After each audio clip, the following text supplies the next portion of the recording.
할렐루야. 저도 있습니다. 자, 옆에 있는 분들과 잠시 인사 나누겠습니다. 선교사님 안녕하세요. 오늘부터는 권사, 집사, 장로 다 떼고 그냥 선교사님으로 서로 부르셔도 괜찮습니다. 자, 기도하겠습니다. 하나님 아버지, 복된 선교지를 허락하심을 감사합니다. 우리를 이 땅에 또 하나의 선교사로 부르시고 주님의 부탁하신 마지막 사명을 감당케 하시니 감사합니다. 우리의 힘을 다하여 이 사명을 감당할 수 있도록 도와주시고 그 모든 것을 통하여 하나님 나라가 확장되고 하나님만이 영광 받으시기 원합니다. 주님, 이 시간 주님께서만이 홀로 영광 받으시기 원하며 예수님의 이름으로 기도합니다.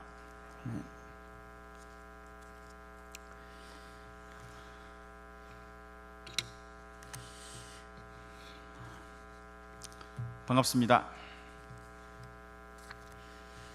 얼마 전 필리핀에서 한국인 선교사 한 분이 돌아가셨습니다. 뉴스를 보셔서 아신 분도 있겠지만 이 선교사님이 집에 도둑이 들어가지고 이 선교사님과 도둑이 혈투를 벌였는데 이 도둑이 이 선교사님을 둔기로 내려치고 도망을 갔고 이 선교사님은 병원으로 옮겼지만 과다출혈로 사망하셨습니다. 필리핀에서 있었던 사건인데요. 그 뉴스를 보면서 그 밑에 있는 댓글들을 제가 보았는데요. 그 댓글들에 이런 내용들이 있습니다. 왜 거기까지 가서 그렇게 개죽음을 당하냐? 한국에서 봉사나 할 일이지 무엇하러 거기까지 갔냐? 이런 식의 비판적인 내용들이 많이 있었습니다. 여러분은 어떻게 생각하시는지요?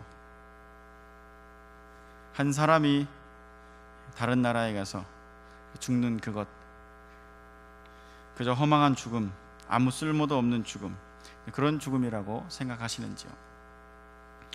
오래전에 이슬람 지역에 선교를 갔던 청년이 붙잡혀서 처형당했던 사건을 기억하실 겁니다. 이 나라에 온 사람들이 많은 교회들을 비판하고 나무랐죠. 그보다 더 오래전 1956년, 지난번에도 말씀드렸지만 짐 엘리엇이라고 하는 28살의 청년은 브라질의 아우카 종족을 전도하기 위해서 갔다가 채 5일도 되지 않아서 그들에게 죽임을 당했습니다.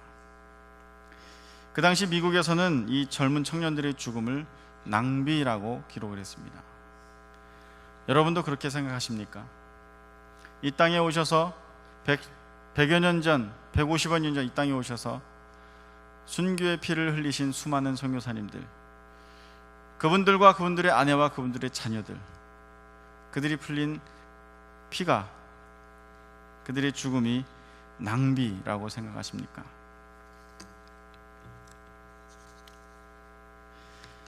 그분들의 죽음이 결코 헛된 것이 아니라라고 저는 생각을 합니다.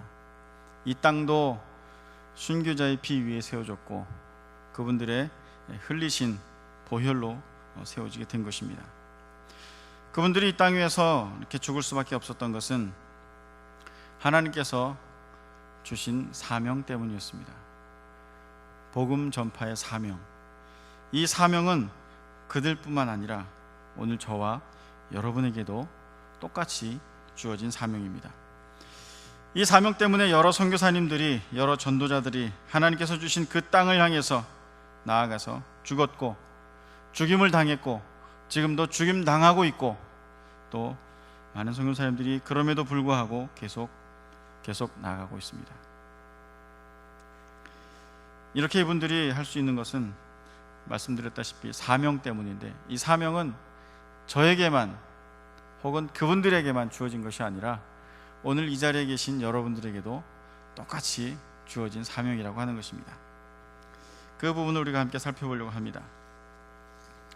누구나 이 땅 가운데 살다가 눈을 감을 때는 그 마음속에 있는 진실한 이야기를 하기 마련입니다. 죽으면서까지 거짓말할 사람은 그렇게 흔치 않지 않습니까? 그렇죠? 눈을 감을 때는, 이 세상을 떠날 때는 정말 필요한 말, 자기가 꼭 해야 할 말, 그 말을 하게 되고 우리는 그 말을 유언이라고 이렇게 받아들이고 그 말을 지키기에 힘쓰지 않습니까? 그렇다면 예수님께서 이 땅에 오셔서 예수님의 사역을 마감하시고 승천하실 때 어떤 말씀을 우리들에게 남기셨나, 오늘 그 말씀을 살펴보고자 합니다. 오늘 우리가 함께 본 본문의 말씀, 너희는 온 천하에 다니며 만민에게 복음을 전하라. 이것은 무엇입니까? 세계 선교를 감당하라. 이것이 너에게 주는 사명이다 말씀하고 있는 것이죠. 마태복음 28장 19절에 보면 너희는 가서 모든 민족을 제자로 삼아라 말씀하고 있습니다. 이것 또한 세계 선교를 말씀하고 있습니다. 누가복음 24장 47절 이하에 보면 또 그의 이름으로 죄의 사함을 받게 하는 회개가 예루살렘에서 시작하여 모든 족속에게 전파될 것이 기록되었으니 너희는 이 모든 일의 증인이라. 세계 선교 사역의 증인이 될 것을 말하고 있습니다. 마지막으로 요한복음 20장 21절에서 아버지께서 나를 보내신 것 같이 나도 너희를 보내노라. 이처럼 예수님의 일대기를 기록한 사복음서 맨 마지막 장에는 예수님의 유언이 기록되어져 있는데 우리 제자들을 향한 마지막 말씀이 기록되어져 있는데 이 마지막 말씀이 뭐냐면 너희는 가서 복음을 전하라. 온 천하에 다니며 만민에게 복음을 전하고 그들을 제자로 삼아라. 세계 선교의 사명, 바로 예수님께서 이 명령을 우리 모든 믿는 자들에게 주셨다는 것이죠. 찬양대에게도 주셨습니다. 여러분 모두에게 이 사명이 주어졌어요. 그리고 초대교회, 이 땅에서 교회가 막 시작되는 그 초대교회의 역사를 기록한 사도행전 1장 8절 우리가 함께 보았죠. 오직 성령이 너희에게 임하시면 너희가 권능을 받고 예루살렘과 온 유대와 사마리아와 땅끝까지 이르러 내 증인이 되리라. 이것 또한 우리가 예루살렘과 온 유대와 사마리아와 땅끝까지 가서 나의 증인이 되라 라고 말씀하고 있습니다. 이쯤 되면 하나님께서 무엇을 우리 백성들에게, 하나님의 자녀들에게 무엇을 해주었으면, 하나님이 우리에게 뭘 해줬으면 좋겠는가 라고 하는 것을 우리가 알 수 있지 않습니까? 이 사복음서를 통해서 남기신 예수님의 유언과 같은 마지막 명령, 부탁이자 명령, 이것은 선교라고 하는 것입니다.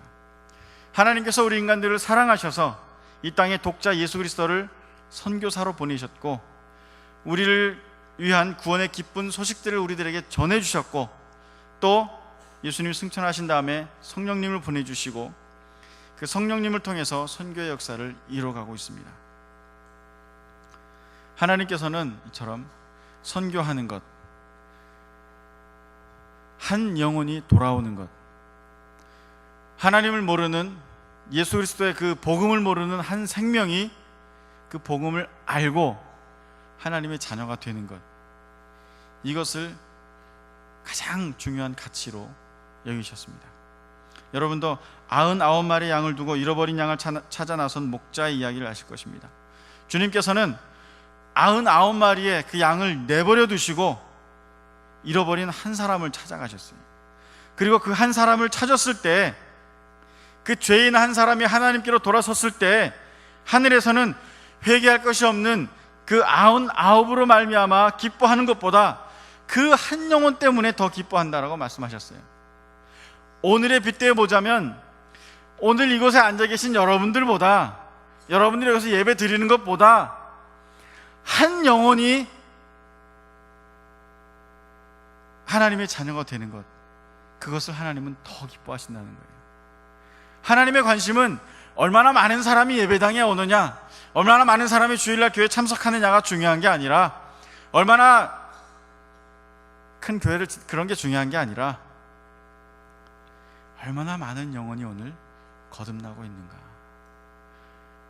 이 복음이 얼마나 많은 영혼에게 오늘도 전파되고 있는가, 거기에 하나님의 마음을 두고 계시다는 거예요. 그 일에 저와 여러분을 부르셨다는 사실입니다. 예수님께서는 이 모든 사역을 마치시고 이 땅을 떠나시면서 그래 이제 너희가 교회 안에서 서로 풍성한 교제를 이루거라 라고 말씀하시지 않았고, 그래 이제 믿는 사람들끼리 모여서 믿음의 아름다운 공동체를 멋지게 이루어가라 라고 말씀하시지 않고, 온 천하에 다니며 만민에게 복음을 전파하라 라고 말씀하셨습니다. 여러분이 지난 1년 동안 만난 사람들은 어떤 사람들입니까? 혹은 지난 한 달, 지난 일주일 동안 여러분들이 만난 사람들은 어떤 사람들입니까? 집사님, 권사님, 장로님, 아니면 믿음의 어떤 성도들, 혹시 여러분들이 믿지 않는 사람들을 만나고 계십니까? 그분들에게 복음을 전하려고 하십니까? 그런 것에 좀 힘든 부분도 있는 줄 알지만 그게 우리들의 사명이라고 말씀하시고 계십니다. 지금 하나님께서는 우리로 하여금 교회에 머물라 라고 부르신 것이 아니고, 교회에서 이런저런 행사를 하라 라고 부르신 것이 아니고, 교회에서 주일날 일주일에 한 번 만나서 이러저런 회, 세상에서 제일 맛없는 회가 당회라고 하더라고요. 어떤 목사님이 그 제일 맛없는 회를 드시면서 그런 걸 하라고 부르신 게 아니라, 나가서 복음을 전하라, 죽어가는 생명을 살려라 라고 말씀하고 있습니다. 지난 한 주간 동안 저희 선교대회가 있었는데요, 안산 동산교회 김인중 목사님 이제 모시고 같이 선교대회를 했는데, 그분이 그런 말씀하세요. 나는 지금까지 전도한 사람이 10만 명이 넘습니다. 교회에서 이렇게 설교하는 교인들이 아니라 본인이 전도한 사람이 10만 명이 넘는다고 하는 겁니다. 저는 그분이 큰 교회 있고 아주 좋은 멋진 학교 있고 그런 거 부러운 게 아니고, 어떻게 10만 명을 전도할 수 있었을까? 저는 그게 정말 위대해 보였고, 그것 때문에 그분 앞에 설 수가 없었어요. 그래서 저도 10만 명 전도해보자, 그런 마음이 생기더라고요. 여러분은 몇 분 전도하셨습니까? 여러분으로 인해서 어떠한 얼마만큼의 생명의 열매가 맺히고 있습니까? 그래서 신학자 블러는 이런 말을 합니다. 세상으로 보내심을 받은 교회 외에 다른 교회는 없다. 에밀 브루너는 불은 불꽃이 타오름으로 존재하듯이 교회는 선교함으로 존재한다. 무엇을 말하는 겁니까? 이 교회의 정체성, 교회가 있어야 하는 이유, 교회가 나아가야 할 목표, 그게 바로 선교라고 하는 것이죠. 교회는 주일 예배를 드리기 위해서 있는 것이 아닙니다.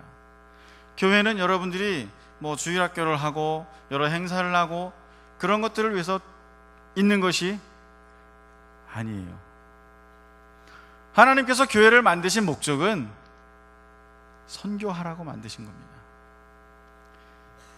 하나님이 선교하라고 교회를 만드셨는데, 지금 여러 많은 교회들이 그런 하나님의 마음과는 상관없이 자기 좋은 것들 하기 때문에 이렇게 어려움 받는 교회들이 얼마나 많이 있습니까?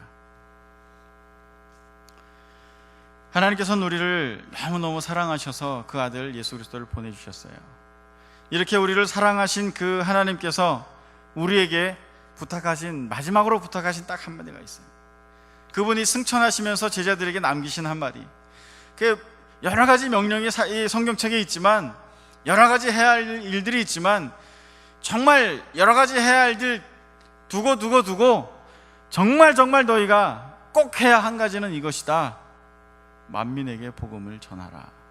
바로 이 말씀이라고 하는 것이죠. 예수님께서 여러분을 위해서 십자가에 달려 돌아가시지 않으셨습니까? 그렇죠? 그 사실을 믿기 때문에 여러분 여기 계신 거잖아요. 예수님께서 다른 이유 때문에 이 땅에 오신 것이 아니라 여러분을 구원하시려고, 여러분에게 생명을 주시려고, 여러분에게 여러분의 죄를 대신 짊어지시고 여러분에게 영원한 생명을 주시려고 이 땅에 오셨고, 여러분 때문에 예수님이 죽으셨잖아요. 그 예수님이 가시면서 이거 하나만 해다오, 다른 것 말고 이거 하나만 해다오 라고 하신 게 만민에게 복음을 전하라, 그 말씀이에요. 오늘 여러분은 무엇을 하고 계십니까? 근데 교회가 그 정체성보다는 다른 것들에 많이 분산이 된다는 느낌이 우리가 가질 수밖에 없습니다. 자, 우리 모두에게 이런 사명들이, 정말 중요한 사명이 우리에게 주어졌는데, 저와 여러분에게 주어졌죠. 근데 우리 이 사명을 어떻게 감당해야 할 것인가? 우리가 이 선교의 사명을 감당하기 위해서는 첫째로 우리가 기도해야 됩니다. 사도행전 1장에 보면 예수님께서 제자들에게 성령을 기다리라, 받기 전에 명령하신 그 말씀이 기다리라고 말씀하셨어요. 성령이 오시기 전에 예루살렘을 떠나지 말고 기다리라. 그 제자들이 예루살렘을 떠나지 않고 기다렸는데, 그냥 무작정 기다리기만 하는 것이 아니고, 사도행전 1장 14절에 보면 제자들이 뭘 했습니까? 모여서 오로지 기도에 힘썼다라고 말하고 있어요. 근데 이때는 성령께서 아직 강림하시기 전이었어요.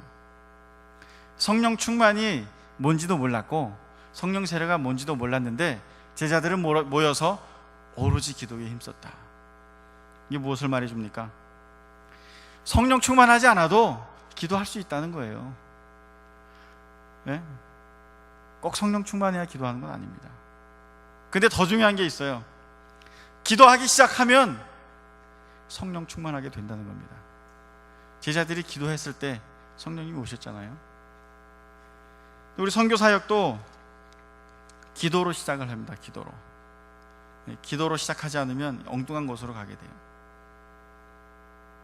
뿐만 아니라 선교지의 상황은 사실 한국보다는 좀 많이 열악한 편이죠. 그래서 한국에서는 기도할 필요가 없는 것들을 선교지에서는 기도를 해야 돼요. 여러분들이 그런 상황을 잘 아셔야 됩니다. 그냥 무작정 기도하시는 것도 물론 필요하지만, 선교지 상황이 이렇구나, 이걸 위해서 기도해야 되겠구나, 그게 필요하다는 거죠. 저희 사는 지역은 정전이 됩니다. 종종 정전이 돼요. 옛날에는 많이 됐는데 지금은 그전보다 좀 나아요. 저희는 청년들, 대학생 데리고 이렇게 행사를 하거나 영화 상영하려면 정전되지 않도록 해달라고 기도해야 돼요. 여기서는 그런 기도 안 하잖아요, 그렇죠? 선교지를 위해서 기도해 주십시오. 또 물이 안 나올 때가 있어요.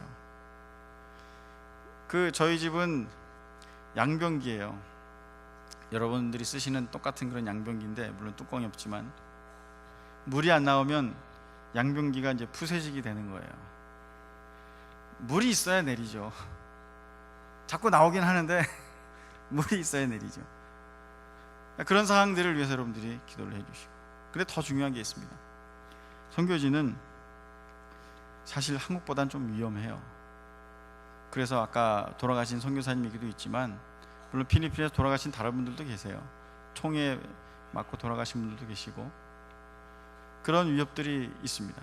저희도 저희 집에서 저희가 이제 동사마을 그 태풍 지역으로 가려면 큰 산을 넘어가야 돼요. 그 산만 넘는데 2시간이 걸리는데 그 높은 산, 깊은 산에는 NPA라고 하는 반군들이 삽니다. 산속에 살아요. 그 사람들은 무장을 하고 민간인들을 약탈하고 더러는 죽이기도 하고 그럽니다. 지난 4월에 저희가 동사마을에 의료 선거를 갔을 때도 NPA가 내려와서 거기 마을 경찰서를 털어갔어요. 총하고 다 털어갔어요. 그래서 저희 사역할 동안 무장을 한 군인들이 저희를 이렇게 보호해 줬습니다. 그 산을 넘어갈 때, 그 높은 산을 처음에는 저는 뭣도 모르고 막 다녔죠. 밤이고 낮이고 다녔는데 현지인들이 조심하라고 하더라고요. 근데 어느 날 제가 이렇게 가는데 앞차가 어떤 사람들한테 붙들렸어요. 잡혔어요.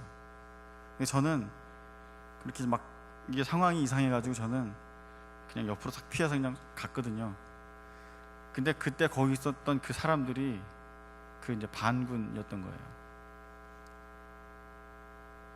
그래서 그 다음날 거기 군인이 아주 쫙 깔리고 난리가 났었습니다. 여러분, 선교지를 위해서 기도해 주셔야 돼요. 선교는 기도 없이 이루어질 수 없는 사역입니다. 그래서 오스왈드 챔버스라는 사람은 하나님의 모든 사역은 기도에서 승패가 갈라진다라고 얘기했어요. 우리가 어떤 사역을 하기 전에 일단 기도하고, 기도해서 승리하지 않으면 그 사역은 해보나 마나 진 거라는 것이죠. 근데 우리가 기도하고 기도로 승리한 다음에는 그 사역은 눈에 가시적인 효과가 없다 할지라도 그 안에 생명의 싹이 자라고 있다라고 하는 것입니다. 그래서 여러분들이 교회 사역을 하실 때, 선교 사역을 기도해 줄 때 기도하셔야 돼요. 기도로 이 선교 사역은 시작합니다. 둘째로, 우리가 이 선교 사역을 잘 감당하려면 우리들의 어떤 열정을 내려놓고 하나님의 열정으로 우리가 채워야 돼요. 우리 기독교는 채우는 종교입니다. 세상에 어떤 불교나 그런 것들은 다 자기를 비우잖아요. 자기를 비워서 해탈의 경지에 이른다고 하는데, 우리 기독교는 비우는 것 중요하지만 비운 다음에 채워야 돼요. 제자들이 기도하는 작업이 바로 그거예요. 기도했던 것이 나를 비우는 겁니다. 나를 비운 다음에 성령으로 체험받는 겁니다. 근데 간혹 기도하지 않고 사역하는 분들은 나의 열심으로 일을 해요. 이 나의 열심으로 일하는 것 때문에 문제가 생기죠. 가장 우리가 조심해야 될 것이 그릇된 열정입니다. 그릇된 열정 때문에 교회가 많이 힘들어지기도 하죠. 양화진에 가보면 외국인 선교사 모욕이 있습니다. 외국인 선교사님들이 선교 사역을 우리나라에서 하시다가 돌아가신 분들을 이렇게 묻어놓은 무덤이 있어요. 양화진에. 거기 가면 145명의 선교사와 가족들이 묻혀 있는데 54명이 여성 아내, 여자 선교사님들이고 45명이 어린 아이들입니다. 선교사의 아내로, 자녀로 와서 풍토병으로 조선 정부에 의해서 순교하신 분들이죠. 저도 아이들과 또 아내와 함께 거기 가봤는데요. 거기에 가면 이렇게 묘비가 하나 있어요. 거기에 뭐라고 써 있냐면, 나에게 1000개의 생명이 있더라도 나는 그 1000개의 생명을 모두 한국을 위해서 바칠 것입니다. 이게 묘비에 있어요. 이름을 보니까 루빅 핸드릭이라고 하는 선교사입니다. 이분이 누군가 봤어요. 여자 선교사님이세요. 25살의 나이로 처녀의 몸으로 한국 땅에 오신 여자 선교사입니다. 이분은 한국 땅에 오셔서 9개월 살고 돌아가셨어요. 처녀의 몸으로 오셨다가 한국 땅에 9개월만 있다가 순교하신 거죠. 근데 그분이 자기 고향 미국 텍사스에 있는 청년들에게 보낸 마지막 편지에 이 내용이 있어요. 나에게 1000개의 생명이 있다 할지라도 나는 그것을 조선을 위해서 바치겠습니다. 자, 이 선교사님이 그의 부모님께 보낸 마지막 편지입니다. 제가 읽어드리겠습니다.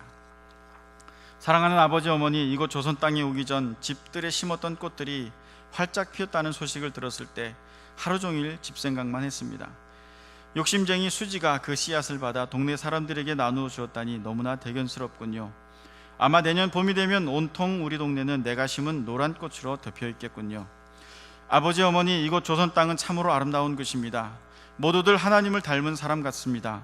선한 마음과 복음에 대한 열정으로 보아 아마 몇십 년이 지나면 이곳은 예수님의 사랑이 넘치는 곳이 될 것 같습니다. 저는 복음을 듣기 위해 20km를 맨발로 걸어오는 어린아이들을 보았을 때 그들 안에 있는 하나님의 사랑 때문에 오히려 위로를 받습니다. 그러나 한편에서는 탄압이 점점 심해지고 있습니다. 그저께는 예수님을 영접한 지 일주일도 안 되는 서너 명이 끌려가 순교했고, 토마스 선교사와 제임스 선교사도 순교했습니다. 선교 본부에서도 철수하라는 지시가 있었지만 대부분의 선교사들은 그들이 전도한 조선인들과 아직도 숨어서 예배를 드리고 있습니다. 그들은 모두 순교를 할 작정인가 봅니다. 오늘 밤은 유난히도 고향으로 돌아가고 싶습니다. 외국인을 죽이고 기독교를 증오한다는 소문 때문에 부두에서 저를 끝까지 말리셨던 어머니의 얼굴이 자꾸 제 눈앞에 어립니다.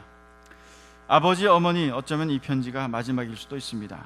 제가 이곳에 오기 전 뒷뜰에 심었던 한 알의 씨앗으로 이제 내년이면 온 동네가 꽃으로 가득하겠지요. 그리고 또 다른 씨앗을 만들어내겠지요. 저는 이곳에서 작은 씨앗이 되기로 결심했습니다. 제가 씨앗이 되어 이 땅에 묻히게 되었을 때 아마 하나님의 시간이 되면 조선 땅에는 많은 꽃들이 피고 그들도 여러 나라에서 씨앗이 될 것입니다. 저는 이 땅에 저의 심장을 묻겠습니다. 바로 이것은 조선을 향하는 저의 열정이 아니라 조선을 향한 하나님의 열정이라는 것을 알게 되었습니다. 어머니 아버지 사랑합니다. 이게 이 선교사님이 보낸 마지막 편지입니다.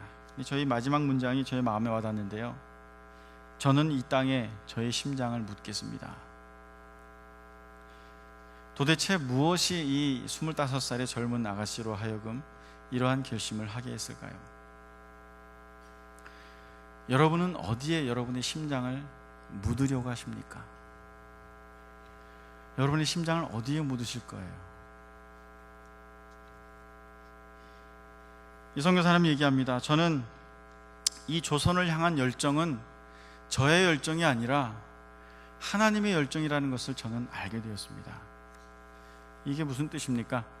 내가 어떤 나의 열정으로 여기서 내가 순교를 하겠다는 것이 아니라 하나님께서 이 일을 기뻐하시기 때문에 내가 이 일을 하겠다라고 하는 것입니다.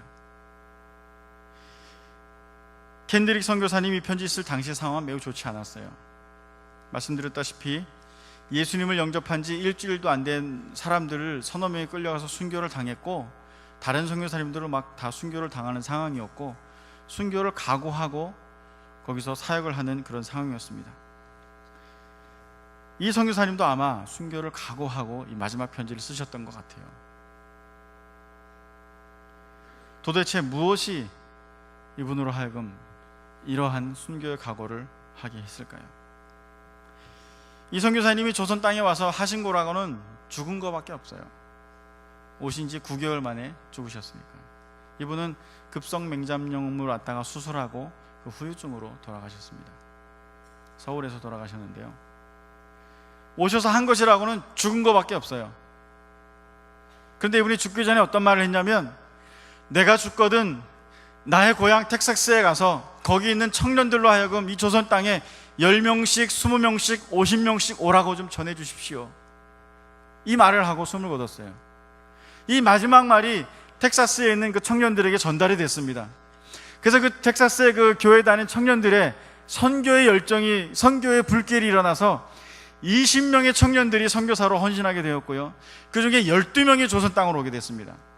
그리고 이 텍사스에 있는 많은 교회들이 열정적으로 헌금을 모아서 조선 땅에 보냈고, 그들의 순교와 헌신과 땀방울을 통해서 오늘 저와 여러분이 예수님을 믿게 된 것입니다. 그분은 단지 죽기만 했어요.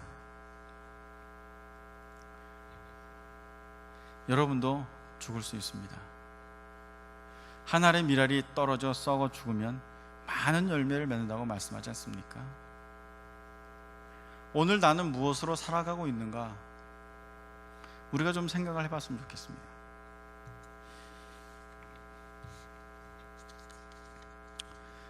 우리는 하나님의 이 선교 사명을 맡은 자로서 어떤 교회에서나 어떤 그릇된 열정, 다른 것을 향한 열정, 어떤 즐거움을 향한 열정, 그런 것이 아니라 하나님이 어디에 마음을 두고 계신가, 하나님이 어디에 집중을 하고 계신가, 우리가 그것을 알았으면 좋겠고, 그 하나님의 마음을 쏟는 일에 우리도 마음을 쏟았으면 좋겠어요.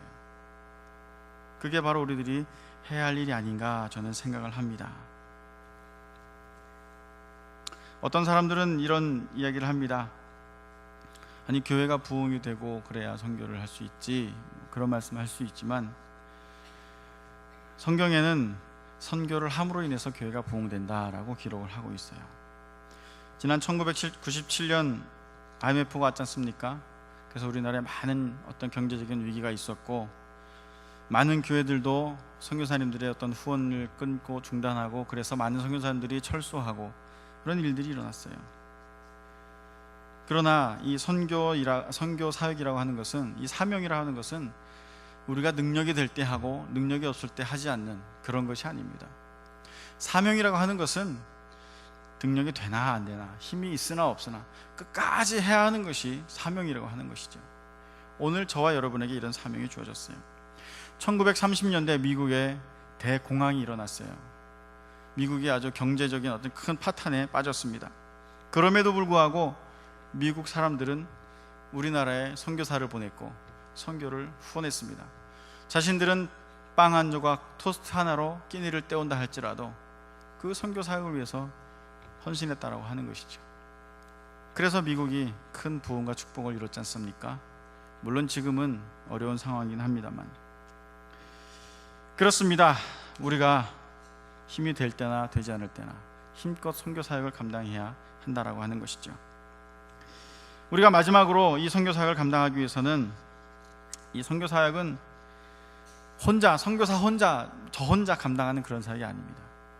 이 선교 사역은 우리가 다 하는 거예요. 그래서 우리가 인사할 때 선교사님 안녕하세요라고 인사했지 않습니까? 저도 선교사고 여러분도 선교사예요. 그래서 우리 선교 사역을 저 혼자 감당할 수 있는 것이 아닙니다. 이 성경에도 보면 주님께서 제자들에게 사도 바울아 네가, 베드로야 네가 그렇게 말씀하시지 않고 너희는 너희에게, 제자 모두에게 이 말씀을 주셨다는 거예요. 선교의 사명을 주셨다는 거예요. 제자들 모두에게. 이 사명은 우리 모두에게 주어진 사명입니다. 그래서 저도 선교사이지만 여러분도 선교사이어만 해요. 여러분도 선교사이십니다. 그래서 기도 편지를 보낼 때 저는 무릎 선교사님이라고 이렇게 보내지 않습니까? 무릎 선교사님. 기도하시는 분들은 기도의 일로 선교를 감당하시는 거예요. 후원하시는 분들은 후원의 일로 선교를 감당하시고, 교회에서 그 교회 카페 있죠. 무슨 카페죠? 카페에 있는데 카페에서 이렇게 열심히 봉사하셔서 그거를 가지고 또 어려운 사람들 돕지 않습니까? 그것도 선교예요. 저희 동네는 그걸 문화선교사라고 말합니다. 이 모양 저 모양으로 여러분들은 선교사예요. 그 사명들을 감당하셔야 된다라고 하는 것이죠. 저는 할 수 있는 한 여러분들이 선교사로 나가셨으면 좋겠어요. 선교사로. 지난 그 선교대회를 할 때 77세 드신 할아버지가 오셨어요. 77세 할아버지인데 머리가 하얗고 등이 이렇게 꼬부정하고 한 손엔 지팡이를 들고, 이 할아버지가 어떤 할아버지냐면 세계 40여 개국을 다니면서 세계 200여 도시를 다니면서 선교 사역을 하시고 선교사들에게 강의를 하시고 그런 일을 하시는 77세의 노인이, 이분이 강의를 마치고 돌아가실 때 공항에 모셔다 드렸는데 그 공항에 서서 꾸부정하고 지팡이를 한 손에 짚고 얼굴은 하얀 백발을 하신 분이 환한 미소를 지으면서 이렇게 손을 흔들어 주세요. 저희한테. 그 모습을 보고 가슴이 뭉클했습니다. 도대체 선교가 뭐길래 집에서 손주를 보시고 재롱을 보셔야 할 분들이 나오시는 걸까? 또 한 분은 5년 전에 뇌경색을 이렇게 당하신 분이세요. 말도 어눌하고 걸음걸이도 되게 힘듭니다. 은퇴하신 목사님인데 인도네시아에서 선교 사역을 하세요. 그분하고 버스를 타고 가면서 잠시 얘기를 나누는데 그분이 어떤 말씀 하시냐면, 저는 죽도록 충성하라고 배웠습니다. 저는 죽도록 충성할 거예요. 그 말씀을 하시더라고요. 저는 부끄러웠어요. 되게 많이 부끄러웠습니다. 뇌경색으로 힘드신 몸을 하시고도 그 인도네시아 오지에 가서 선교 사역을 하시는 그분을 보면서 죽도록 충성하겠다, 그 말씀을 들으면서 좀 많이 부끄러웠어요. 여러분은 어디에 충성하실 것입니까? 하나님 우리에게 사명을 주고 계세요. 월드컵 경기에서 우승한 팀은 금메달을 45개를 받는다고 합니다. 경기에서 뛴 사람들을 위해서, 벤치에 앉은 후보들을 위해서, 감독과 코치를 위해서, 의료진을 위해서, 또 돕는 여러 사람들을 위해서 45개를 준대요. 선교 사역도 마찬가지입니다. 선교지에서 나가는 선교사도, 여기에서 기도하는 무릎 선교사도, 후원하시는 분들도, 이 모양 저 모양으로 섬기시는 분들도 다 똑같은 금메달을 받게 된다라고 하는 것입니다. 문제는 우리가 이것을 죽도록 충성하면서 감당해야 한다라고 하는 것이죠. 여러분에게 이 사역이 오늘 주어졌습니다. 예수님은 마지막으로 이것을 부탁하고 가셨어요. 우리가 예수님 때문에 생명을 얻은 사람들이라면, 예수님 때문에 영생을 얻은 사람들이라면 우리도 예수님의 마지막 부탁을 거절할 것이 아니라 기꺼이 죽도록 충성하며 감당해야 하지 않겠습니까? 이 마지막 사명을 우리가 끝날까지 충성되게 감당하시는 저와 여러분이 되시기를 주님의 이름으로 축원합니다. 기도하겠습니다.